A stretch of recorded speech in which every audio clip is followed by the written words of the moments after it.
So hello guys, record of Ragnarok season 3 episode 1 की शुरुआत में हम देखते हैं लॉर्ड बुद्धा अपनी फाइट की वजह से बहुत ही घायल हो चुके होते हैं एंड वही गोल कहती है, बुद्धा तुम उठ सकते हो, प्लीज उठ जाओ। और ये कहते ही वो वहाँ से जाने लगती है। तो अब इसके बाद हम बेल्सबर्ग को देखते हैं, जिसके पास ओडिन आके कहते हैं, अभी जो कुछ भी हुआ है क्या उसमें तुम्हारा हाथ है? तो तुम्हें मैं ये बता दूं कि ये मेरी बैटल है और मैं इसमें किसी की भी दखल अंदाजी पसंद नहीं करूंगा। ब्रूहेल्ड आने लगती है। वो दोनों एक दूसरे के सामने खड़े हो जाते हैं। तो ब्रूहेल्ड उससे पूछती है कि तुम यहाँ पे क्या कर रही हो? मुझे याद है कि मैंने तुम्हें कहा था कि तुम वेटिंग रूम में मेरा इंतजार करो। जिसपे वो दूसरे ब्रूहेल्ड कहती है, क्या तुमने मुझे इतने जल्दी पहचान ली? फिर तभी वो अपना भेस बदल देता है और वो एक लड़का होता है जिसका नाम होता है माइकल। फिर वही वो कहता है, तुमने मुझे पकड़ लिया, तो चलो ये सब छोड़ो, अब मुझे यह बताओ क्या मैं नेक्स्ट फाइट में जा सकता हूँ? तो इस पे ब्रूहेल्ड कहती है, नहीं तुम अभी नहीं जा सकते हो, और अगर तुमने मुझे और फोर्स किया तो मैं तुम्हें इस टूर्नामेंट से बाहर कर दूंगी और वापस से हेलियम में भेज दूंगी। जो सुन के माइकल कहता है, ब्रूहेल्डा तुम ऐसा कैसे कर सकती हो? तुम मेरे साथ इतनी कठोर क्यों हो? जो देख के ब्रूहेल्डा कहती है, तुम मेरे सामने ये मगरमच्छ के आंसू मत बहाओ और तुम मुझे ये बताओ कि तुम हेलियम से भागने की कोशिश क्यों कर रहे थे? जिसपे माइकल बताता है, क्योंकि मैं बोर हो चुका था, मैं बस देखना चाहता था कि उस दरवाजे के उस पार क्या है, जिस वजह से मैंने उस पूरे दरवाजे को तोड़ दिया। लेकिन इसके बाद भी मैं नहीं देख पाया कि उस पार क्या है, पर मुझे सच में वो करने में बहुत ही ज्यादा मजा आया। फिर वही हमें बताया जाता है कि हेलियम और मिडगार्ड ऐसी जगह है जो स्वर्ग को कनेक्ट करती है और इस दरवाजे को बस गॉड से पार कर सकते हैं, और वो गॉड के नाम है जियोस, शिवा, हेदस और ओडिन। तो अगर इनके अलावा कोई उस दरवाजे को क्रॉस करने की कोशिश करता है तो वो वहीं पे फंस जाता है। तो अब वही माइकल ब्रूहेल्डा से कहता है, प्लीज मुझे एक बार उस फाइट में जाने दो ना, मैं तुम्हें बता दूंगा कि मैं कितना ज्यादा ताकतवर हूँ। जिसपे ब्रूहेल्डा कहती है, नहीं तुम अभी नहीं जा सकते हो, तुम्हारी बारी अभी आने की है, वैसे भी तुम वाइल्ड कार्ड हो, तो तुम तब जाओगे जब मैं तुम्हें बोलूंगी, तो तब तक तुम उस रूम में मेरा इंतजार करो। और ये कह के ब्रूहेल्डा वासी चले जाती है।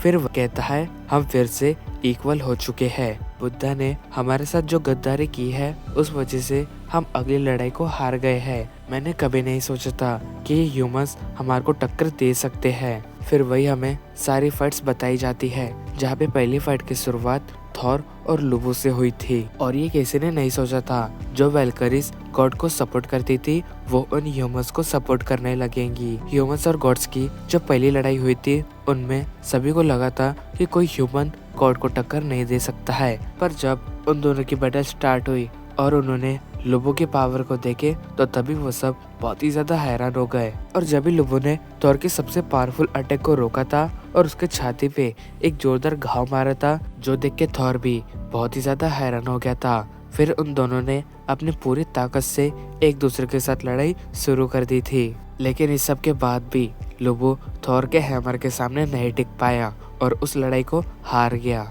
एंड वही फिर हम ब्रूहेल को देखते हैं, जो कहती है, हमने बहुत कोशिश की लेकिन हम उस लड़ाई को चल गया था कि हमारे हथियार उन गॉड्स के हथियारों को टक्कर दे सकते हैं। तो फिर इसके बाद सेकंड फाइट की शुरुआत हुई, जिसमें ह्यूमंस के तरफ से थे एडम और गॉड्स के तरफ से थे जियोस। इन दोनों की फाइट की शुरुआत हुई थी और एडम जिस तरह जियोस को बराबरी की टक्कर दे रहा था और उनकी बहुत ही बुरी हालत कर रहा था, तो वो देख के लगा था कि एडम इस फाइट को जीत सकता है। जियोस जब भी एडम के ऊपर हमला कर रहा था तो एडम जियोस के मूव को कॉपी करके उसी के ऊपर यूज कर रहा था। फिर एक टाइम पे सारे ह्यूमंस को लग रहा था कि वो इस फाइट को जीत चुके हैं, लेकिन तभी कुछ ऐसा हुआ जो देख के सब हैरान हो गए। जियोस ने एडम के फेस पे एक जोरदार पंच मारा, जिससे कि उसकी हालत बहुत ही बुरी हो गई। और फिर आखिरी में उन दोनों ने अपनी पूरी ताकत से एक दूसरे पे हमला किया, मगर एडम उस लड़ाई को हार गया। ह्यूमंस में से किसी ने नहीं सोचा था कि इतने सब के बाद भी वो इस लड़ाई को हार जाएंगे। तो अब इसके बाद वहाँ पे थर्ड फाइट की शुरुआत हुई थी, जिसपे गॉड्स के तरफ से थे पोसाइडन और ह्यूमंस के तरफ से थे सासाकी। इन दोनों की फाइट शुरू होने के बाद ससाकी की जो स्वॉर्ड स्किल थी उसे देख के वहाँ पे पोसाइडन भी बहुत ही ज्यादा खुश हुआ था। लेकिन तभी भी पोसाइडन को ऐसा लग रहा था कि वो ससाकी को आराम से हरा सकता है, लेकिन ससाकी ने कुछ ऐसा किया जिसे देख के वापस सभी बहुत ही हैरान हो गए। ससाकी ने पोसाइडन की पूरी बॉडी को टुकड़ों में काटने लगा और आखिरी में उसकी पूरी बॉडी को बीच में से काट दिया और उस फाइट को अपने नाम कर ली। जिसके बाद हेरमेस सोचता है अगर हम और एक फाइट को हार गए तो हमारे लिए आगे बढ़ना और भी मुश्किल होगा। फिर इसके बाद फोर्थ फाइट की शुरुआत हुई जिसमें ह्यूमंस की तरफ से था जैक द रिपर और गॉड्स की तरफ से था हरक्यूलिस। फिर वही जैक द रिपर जब हरक्यूलिस पे अटैक कर रहा था तो हरक्यूलिस पे उसका कुछ भी असर नहीं हो रहा था, लेकिन धीरे धीरे करके जैक द रिपर हरक्यूलिस पे भारी पड़ने लगा। लेकिन हरक्यूलिस भी अपनी पूरी ताकत से जैक द रिपर का सामना कर रहा था। फिर धीरे धीरे सभी को ये समझ में आ रहा था कि वो पूरी जगह जैक द रिपर के लिए एक हथियार का काम कर रही है।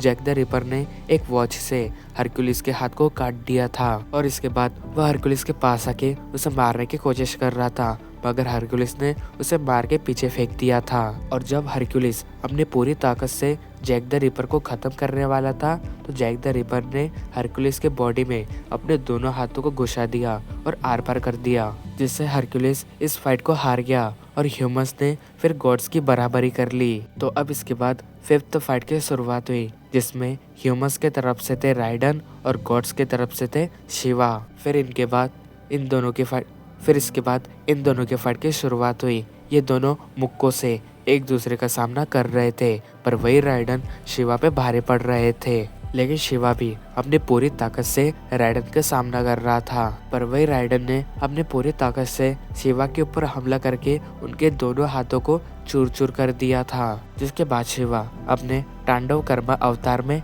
आ गए थे। फिर उन्होंने अपने एक ही वार से राइडन के हाथ को चूर चूर कर दिया था, जिसके बाद उन्होंने अपने एक ही वार में राइडन की गर्दन को काट दिया था और वो इस लड़ाई को जीत गए थे। और इसी तरह फिर गॉड्स ह्यूमंस से एक कदम और आगे बढ़ चुके थे। फिर वही हेरमेस कहता है देखते देखते 5 लड़ाई हो चुकी थी और हमने ये नहीं सोचा था कि ह्यूमंस हमारे को यहाँ तक टक्कर दे सकते हैं। लेकिन फिर इसके बाद शुरुआत हुई 6 फाइट की जिसमें ह्यूमंस के तरफ से थे बुद्धा और गॉड्स के तरफ से थे जोराफुकु।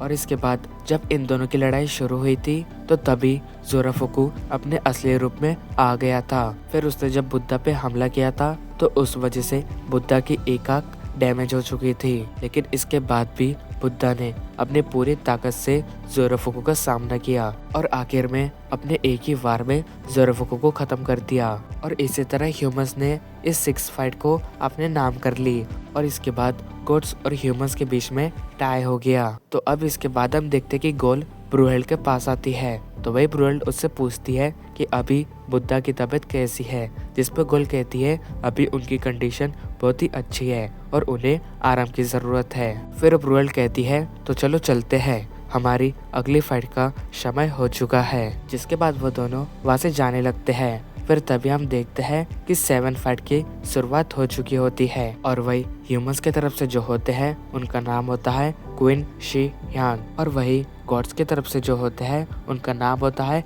हेदस। और ये फाइट किंग वर्सेस किंग की होने वाली होती है और इसी के साथ हमारा ये एपिसोड एंड होता है। Thank you so much for watching my video.